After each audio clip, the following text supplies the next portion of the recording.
Assalamu alaikum dear students, my name is Waqar Hassan and today we will discuss few important essays for PMS 2022 paper जी। ये important essays हैं, इनको सिर्फ net से discuss करने जा रहा हूँ।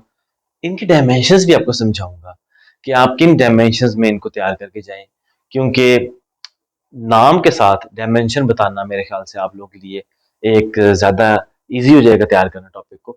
तो टॉपिक के नाम और उनके साथ के डायमेंशंस इनको गौर से सुने, इनको तैयार करें। ज़्यादा अच्छा आप एक नोटबुक ले लें, मैं जो समझा रहा हूँ उसको साथ साथ लिख लें आप लोग, ताकि आप उन डायमेंशंस में तैयारी करें आपके ऐसे पेपर की। तो पहला जो ऐसे बहुत इंपॉर्टेंट है वो क्लाइमेट चेंज है। क्लाइमेट चेंज को किस तरह से लिंक कर सकते हैं पीएमएस में, आ सकता है क्योंकि हीट वेव्स का आपको पता है उसकी वजह से कितना बुरा इम्पैक्ट आ रहा है हमारे एनवायरनमेंट के ऊपर, लोगों के ऊपर। इवन हीट वेव से आपका फूड प्रोडक्शन, आपकी जो से है सर्वाइवल ऑफ ह्यूमैनिटी, ये बहुत ज़्यादा सीरियसली इफेक्ट जो से हो रहे हैं। तो क्लाइमेट चेंज को हीट वेव से लिंक कर सकते हैं। क्लाइमेट चेंज के इम्पैक्ट फूड के ऊपर, पॉपुलेशन के ऊपर, सिटीज़ के ऊपर, माइग्रेशन के ऊपर, वाटर क्राइसिस के ऊपर, कॉन्फ्लिक्ट्स अमंग द कंट्रीज के ऊपर क्लाइमेट चेंज को लिंक कर सकते हैं। अच्छा, क्लाइमेट चेंज को लिंक कर सकते हैं आपका ये विद इन कंट्री सोसाइटी का जो कोलैप्स हो सकता है क्लाइमेट चेंज की वजह से, क्योंकि जाहिर बात है resources, it's all about resources. तो क्लाइमेट चेंज का रिसोर्सेज पे इम्पैक्ट भी एक अच्छी डायमेंशन है जो कि फ्यूचर में ये सामने भी आएगी कि रिसोर्सेज किस तरह से आपके जो से हैं वो उन पे इम्पैक्ट आ रहा है क्लाइमेट चेंज का।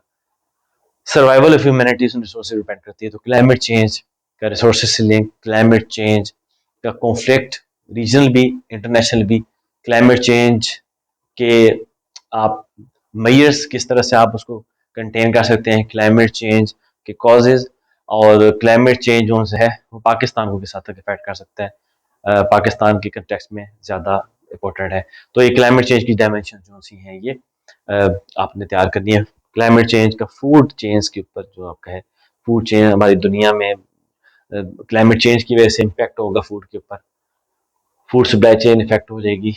तो वो भी एक इम्पोर्टेंट है क्योंकि क्लाइमेट डिटरमिन करता है आपकी फूड प्रोडक्शन, और क्लाइमेट चेंज अगर हो रही है तो फूड प्रोडक्शन सारी बात है उस पर एक बुरा इफेक्ट आएगा। तो ये क्लाइमेट चेंज के डायमेंशन। तो पहले ऐसे इसके डायमेंशन लिख लें, इनको तैयार करें, इनके फैक्टर्स तैयार कर लें आप लोग, और फिर क्लाइमेट चेंज की डायमेंशन इससे बाहर वाटर क्राइसिस से भी लिंक लाजमी करना है आपने, क्लाइमेट चेंज वाटर क्राइसिस का, और फिर उसका कंट्रीज में जो कॉन्फ्लिक्ट इमर्ज हो सकता है उससे लिंक आपने लाजमी करना है। तो क्लाइमेट चेंज की ये डायमेंशन है। दूसरा से जो बहुत इंपॉर्टेंट है, बहुत इंपॉर्टेंट इस टाइम है, डेमोक्रेसी।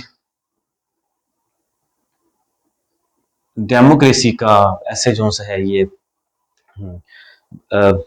पाकिस्तान के पर्सपेक्टिव में आ सकता है कि डेमोक्रेसी जो सी है परफॉर्म नहीं कर रही, क्या उसके कॉजेज हैं या उसके पॉसिबल जो से हैं, उसकी रेमेडीज क्या है, किस तरह से डेमोक्रेसी इंप्रूव कर सकते हैं, फ्लॉज क्या है आपके डेमोक्रेसी सिस्टम में, क्या डेमोक्रेसी रियल डेमोक्रेसी भी है पाकिस्तान में, नहीं है, क्या डेमोक्रेसी जो सी है वो हमारे लिए बेस्ट सिस्टम है, सुटेबल है या नहीं है, डेमोक्रेसी जो सी है बाकी कंट्रीज में अगर थ्राइव करी तो पाकिस्तान में हम जो से उस तरह से इसको क्यों नहीं इम्प्रूव कर सके, डेमोक्रेसी के फैक्टर्स कौन से होते हैं, डेमोक्रेटिक स्टेट कौन सी होती है, पाकिस्तान किन इंडिकेटर्स में लैग कर रहा है, और डेमोक्रेसी को आप किस तरह से जबरदस्त कर सकते हैं पाकिस्तान में, पब्लिक पार्टिसिपेशन कैसी है, पब्लिक पार्टिसिपेशन किस हद तक है, और पॉपुलेशन, क्या पॉपुलेशन वाकई इतनी हमारी कैपेबल है कि वो डेमोक्रेसी में पार्टिसिपेट कर सके, कौन से फैक्टर्स हैं जो हर्डल के तौर पे सामने आते हैं कि एक आम आदमी डेमोक्रेटिक प्रोसेस में पार्टिसिपेट कर सकता है नहीं कर सकता। तो ये डेमोक्रेसी के इंपॉर्टेंट फैक्टर्स हैं जो कि आप जहन में रखें।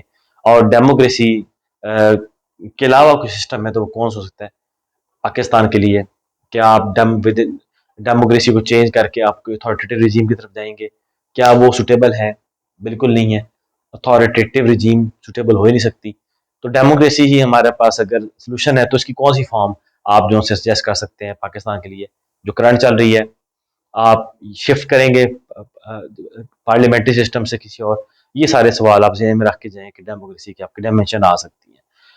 अच्छा, तीसरा जो मोस्ट इंपोर्टेंट ऐसे है वाटर क्राइसिस। अच्छा, वाटर क्राइसिस आपका जो अभी आजकल क्लाइमेट चेंज की वजह से तो है, लेकिन वाटर आपके क्राइसिस के वजह से ना इंटर प्रोविंशियल और रीजनल इश्यूज भी डेवलप होना शुरू हो जाते हैं। अमंग द कंट्रीज तो ये कॉन्फ्लिक्ट इमर्ज कर रहा है दुनिया में, हर जगह पे, अफ्रीका में भी है, एशिया में भी है, लेकिन आपके विद इन अ कंट्री भी ये वाटर क्राइसिस जो सा है ये एक बहुत सीरियस फॉर्म ले सकता है, सोशल कॉन्फ्लिक्ट की तरफ लेके जा सकता है। तो ये भी इंपॉर्टेंट है आपका कि वाटर क्राइसिस की कॉजेज क्या हैं, किस तरह से रोक सकते हैं, क्या अल्टरनेटिव हमारे पास वाटर क्राइसिस जो है उसको टैकल करने के लिए, किस तरह से हम उसको ओवरकम कर सकते हैं। वाटर कंजर्वेशन इसमें बहुत इंपॉर्टेंट है, क्योंकि हम वाटर कंजर्वेशन कर सकते हैं। क्लाइमेट चेंज होते हैं, वाटर कंजर्वेशन किस तरह करनी है, कौन से मेथड्स हैं, दुनिया का मॉडल देख लें जो वाटर क्राइसिस को ओवरकम करने के लिए वाटर कंजर्वेशन या इस तरह की अवेयरनेस है, या जो भी है उन्होंने टेक्नोलॉजी यूज़ की है। तो वाटर क्राइसिस बहुत इंपॉर्टेंट है। डैम्स की फॉर्मेशन, या आप कह लें कि किस तरह से सिटीज़ के अंदर प्लानिंग करनी है कि वाटर क्राइसिस एक सीरियस फॉर्म में चेंज ना हो जाए, तो ये आपने ऐसे को ज़हन में रखना है कि वाटर क्राइसिस एक इंपॉर्टेंट ऐसे है। अच्छा, उसके बाद एनर्जी क्राइसिस भी आपका बहुत इंपॉर्टेंट है, क्योंकि पाकिस्तान में इस टाइम एनर्जी क्राइसिस आपके सामने है। एनर्जी की प्रोडक्शन के इश्यूज हैं आपकी, मेरे ख्याल में एनर्जी पाकिस्तान की इस टाइम कैपेसिटी तो उतनी है कि हम पूरी अपनी रिक्वायरमेंट को पूरा कर सकते हैं, लेकिन वो क्या वजूहत है जिसकी वजह से एनर्जी क्राइसिस पाकिस्तान फेस कर रहा है आजकल। आपको पता होना चाहिए हमारा पोटेंशियल क्या है, हाइडल पोटेंशियल। आपको पता होना चाहिए हमारा विंड मिल से पोटेंशियल क्या है, या हमारा सोलर पोटेंशियल क्या है, न्यूक्लियर पोटेंशियल क्या है, और उसके अगेंस्ट हमारी प्रोडक्शन क्या है, रीन्यूएबल रिसोर्सेज की हमारी कैपेसिटी क्या है, प्रोडक्शन क्या है, पोटेंशियल क्या है, और इंडिपेंडेंट पावर प्लांट्स की कितनी हमारी प्रोडक्शन है, क्यों एनर्जी क्राइसिस, क्यों लोड शेडिंग हो रही है, ये सारे फैक्टर्स में आ सकते हैं। एनर्जी क्राइसिस ओवरकम कैसे कर सकते हैं, किस तरह से पाकिस्तान फ़ायदा उठा सकता है, पाकिस्तान के पास बहुत पोटेंशियल एनर्जी क्राइसिस ओवरकम करने का। तो ये भी आपका जो सा है एनर्जी क्राइसिस कैसे, इसकी ये डायमेंशन बहुत इंपॉर्टेंट है। तो ये तैयार कर लीजिएगा एनर्जी क्राइसिस के ऊपर, क्या इसके बेसिक जो डाटा है इसके ऊपर वो तैयार कर लीजिएगा। आजकल के सिनेरियो में इंपॉर्टेंट ऐसे हो गया। पांचवा ऐसे जो है सोशल और पॉलिटिकल इश्यूज। सोशल और पॉलिटिकल इश्यूज में आपकी सोसाइटी देखें ना, आपकी सोसाइटी में बड़ी रेडिकल चेंज आ रही है। इनटॉलरेंस है, पॉवर्टी है, इन्फ्लेशन है, अच्छा क्राइम रेट है। एक सोसाइटी के अंदर चेंज आई है कि आपकी मॉरल वैल्यूज पर डिक्लाइन कर गई है, और आपकी सोसाइटी सस्टेनेबल नहीं रही, सस्टेनेबल नहीं है, क्योंकि जो सोसाइटीज कॉन्फ्लिक्ट के अंदर बहुत जल्दी जा सकती हैं वो सस्टेनेबल नहीं होती। क्या वजूहात हैं आपकी सोसाइटी में ये सारे इश्यूज आने के, किस तरह से आप इनको ओवरकम कर सकते हैं, एजुकेशन है या प्रॉस्पेरिटी है, ह्यूमन डेवलपमेंट है, ये सारे सोशल इश्यूज बहुत इंपॉर्टेंट है। पॉलिटिकल को आप देखेंगे तो पॉलिटिकल इश्यूज में पॉलिटिकल इंटॉलरेंस है, डिवीजन एक बहुत इंपॉर्टेंट इसमें आ जाता है कि पॉलिटिकल डिवीजन बहुत हो गई है।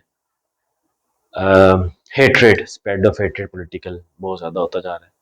अच्छा, आप पॉलिटिकल अवेयरनेस लोगों में है, लेकिन एजुकेशन या लिटरेसी कम है, तो उसकी वजह से वो पॉलिटिक्स को उस तरह अंडरस्टैंड नहीं कर पाते लोग।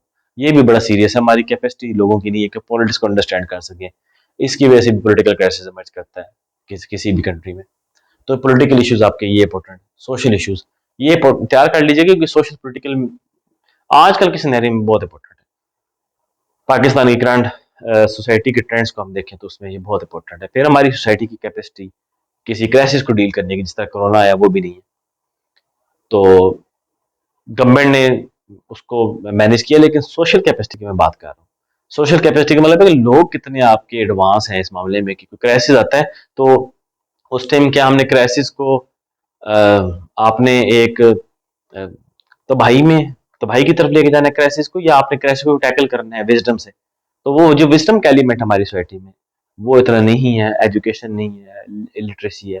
तो हमें लिटरेसी रेट बढ़ाने की जरूरत है, एजुकेशन बढ़ाने की जरूरत है, क्राइसिस मैनेजमेंट करने में कैपेसिटी बढ़ाने की जरूरत है। सोसाइटी एज अ सोसाइटी में बात कर रहा हूँ। कोई भी क्राइसिस आता है खुदा ना खास, तो एक सोसाइटी की कैपेसिटी होनी चाहिए इसको मैनेज करने की, उसमें भी आ सकता है। तो सोशल और पॉलिटिकल इश्यूज हमारे काफी सीरियस हैं। इसमें सोशल इशू में पॉपुलेशन भी आप कह सकते हैं, रेडिकलिज्म भी बहुत है, वो भी आप डिस्कस कर सकते हैं रेडिकलिज्म। और पॉलिटिकल इश्यूज में क्या वाकई हमारे पॉलिटिकल सिनेरियो पाकिस्तान की फेवर में है, क्या पॉलिटिकल मेच्योरिटी है मुल्क के अंदर। तो ये सारे इश्यूज आपके बहुत इंपॉर्टेंट है, आपके ये पांच ऐसे। फिर आपका ऐसे जो सा सोशल पॉलिटिकल के अलावा जो गवर्नेंस आपका बहुत इंपॉर्टेंट है जी, क्योंकि गुड गवर्नेंस की वजह से ये इश्यूज टैकल होते हैं ना काफी। तो मे बी हम गवर्नेंस में लैग कर रहे हैं। एनर्जी क्राइसिस है, वाटर क्राइसिस है, इवन डेमोक्रेसी गवर्नेंस के बगैर नहीं चलती। क्लाइमेट चेंज हम गवर्नेंस अच्छा करके इसको कंटेन कर सकते हैं, ये इश्यूज गवर्नेंस से रिलेटेड है। तो चूंकि गवर्नेंस इन सब के साथ, मतलब आप गवर्नेंस अच्छी करें तो ये काफी हद तक आप इश्यूज को मैनेज कर सकते हैं। गवर्नेंस हमारी कॉम्प्रोमाइज्ड है। अब गवर्नेंस अच्छे करने के क्या तरीके हैं, गवर्नेंस हमारी क्यों उस तरह परफॉर्म, हम गवर्न नहीं कर पा रहे मुल्क को। गवर्न करना होता है कि आप यूटिलाइजेशन ऑफ रिसोर्सेज, आपकी पावर, आपका इस्तेमाल या डेवोल्यूशन ऑफ पावर, या आप पब्लिक सर्विस डिलीवरी मैक्सिमम हो, आप तब अच्छी गवर्नेंस कह सकते हैं। तो पब्लिक सर्विस डिलीवरी हमारी कंप्रोमाइज्ड है काफी हद तक। गवर्नेंस वीक है, उसके क्या फैक्टर्स हैं, उसके क्या कॉजेज हैं, उसके इम्पैक्ट्स क्या हैं, गवर्नेंस की वजह से इंस्टीट्यूशंस की परफॉर्मेंस किस तरह से कंप्रोमाइज्ड है, और गवर्नेंस कैसे इंप्रूव कर सकते हैं। तो वीक गवर्नेंस और गुड गवर्नेंस आपकी जो सी है, ये इंपॉर्टेंट फैक्टर आ सकता है आपका कि गवर्न करना हमारे, और क्या हमारे ये जो हमारी पॉपुलेशन की लिटरेसी रेट है, तो गवर्न करने को आसान है या मुश्किल है। तो गवर्नेंस को इन सब से रिलेट भी कर सकते हैं, इवन डेमोक्रेसी से या बाकी इशू से। तो ये भी बहुत इंपॉर्टेंट गवर्नेंस का आ जाता है, क्योंकि ये सबको, इन सब जो आप फेस कर रहे हैं इश्यूज, इनका एक जो बात जो आप कह लें कि लिंक करती है, वो गवर्नेंस से भी करती है। तो ये भी आपका इंपॉर्टेंट है गवर्नेंस का। फिर आपके फॉरेन पॉलिसी कैसे है, सीएसएस में काफी आए हैं इंडिपेंडेंट फॉरेन पॉलिसी पे, या अमेरिका रशिया के ऊपर, वो काफी आया फॉरेन पॉलिसी के ऊपर। इस दफा इंपॉर्टेंट है फॉरेन पॉलिसी के डिटर्मिनेंट्स क्या होते हैं, किस तरह से फॉरेन पॉलिसी को आप शेप अप करते हैं, फिर किस तरह से आप उसको मैनेज करते हैं। तो फॉरेन पॉलिसी कैसी होनी चाहिए, किस तरह से इंडिपेंडेंट फॉरेन पॉलिसी अचीव कर सकते हैं, ये भी इंपॉर्टेंट है। अच्छा, फॉरेन पॉलिसी के अलावा आपका इंटरनेशनल में रशिया और रशिया के साथ यूएसए, अच्छा उसके बाद चाइना, और ये यूक्रेन के इशू, ये इंटरनेशनल सैरियो में आ सकते हैं। इनके जो कॉन्फ्लिक्ट्स हैं, ग्लोबल ऑर्डर चेंज हो रहा है, और किस तरह से नया ग्लोबल ऑर्डर बन सकता है, रशिया यूक्रेन का इम्पैक्ट ग्लोब के ऊपर, वो भी इंपॉर्टेंट है। तो यूक्रेन को भी आप यहाँ पे ले आए, और रशिया यूक्रेन के कॉन्फ्लिक्ट की वजह से ग्लोब के ऊपर क्या इम्पैक्ट्स आ रहे हैं, इकोनॉमी पे, फूड पे, वो सारे आप तैयार करें। यूएस और उनकी जो एक फ्रिक्शन चल रही है दो, इन दोनों की, तो उसकी वजह से ग्लोब के ऊपर किस तरह अलायंसेस शिफ्ट हो रहे हैं, और किस तरह से नए अलायंसेस बन रहे हैं, तो फ्यूचर क्या हो सकता है। तो ये इंपॉर्टेंट भी आप कैसे आ सकता है, काफी इंपॉर्टेंट इंटरनेशनल सिनेरियो के अंदर। अच्छा, नाइन्थ ऐसे आपका कौन सा इंपॉर्टेंट हो सकता है जी, पाकिस्तानी कंटेक्स्ट में आपका नेक्स्ट ऐसे जो है वो एजुकेशन। एजुकेशन कैसे आपका काफी इंपॉर्टेंट है, और करप्शन, ये भी इंपॉर्टेंट आप कैसे करप्शन को कंटेन किस तरह करते हैं, क्यों है, एजुकेशन आपका सिस्टम कैसे बेहतर कर सकते हैं। सिंगल ऐसे करिकुलम के ऊपर जा सकते हैं, लेकिन एजुकेशन के इश्यूज और भी बहुत ज़्यादा हैं, लिटरेसी रेट या नेशन को ओवरऑल उसको एजुकेशन उसकी इम्प्रूव करना या उसका स्टैंडर्ड इम्प्रूव करना। तो ये भी आपके जो ऐसे एजुकेशन का और करप्शन जो से है वो ओवरऑल इंस्टीट्यूशंस के डिमाइस जो से है वो उसको लेके आता है, जिसकी वजह से सोसाइटी कोलैप्स करती है। तो ये आपका 10वां ऐसे करप्शन पे था। ये 10 ऐसे मोस्ट इंपोर्टेंट हैं। फिर लिटरेरी ऐसे भी आ सकते हैं, तो वो लिटरेचर का तो आप कोई भी ऐसे अटैम्प्ट करने की कैपेसिटी है तो आप कर लेंगे। करंट अफेयर के ये सबसे ज़्यादा इंपॉर्टेंट ऐसे हैं इस टाइम पे हमारा। तो ये टॉपिक्स आप तैयार करें, इनमें से मोस्ट एक्सपेक्टेड है कि कोई ना कोई टॉपिक कवर होगा। World order, education, corruption, foreign policy, और ये जो इश्यूज दुनिया के इस टाइम लैंडस्केप पे चल रहे हैं, social political issues, energy crisis, water crisis, democracy, climate change, governance. तो ये इश्यूज तैयार करें आप, और इनकी मैंने डायमेंशन आपको समझा दी है। इनको कवर करने की कोशिश करें, इन पे ऑर्डिनेंस बना लें, ऑर्डिनेंस बना के पॉइंट्स बना लें, और इस माइंड से जाएं कि जो ऐसे आएगा आप क्रिएट करेंगे, तो इंशाल्लाह आप ऐसे अच्छा कर लेंगे। ठीक है, और देखते रहें और सब्सक्राइब लाजमी कीजिएगा। Thank you so much.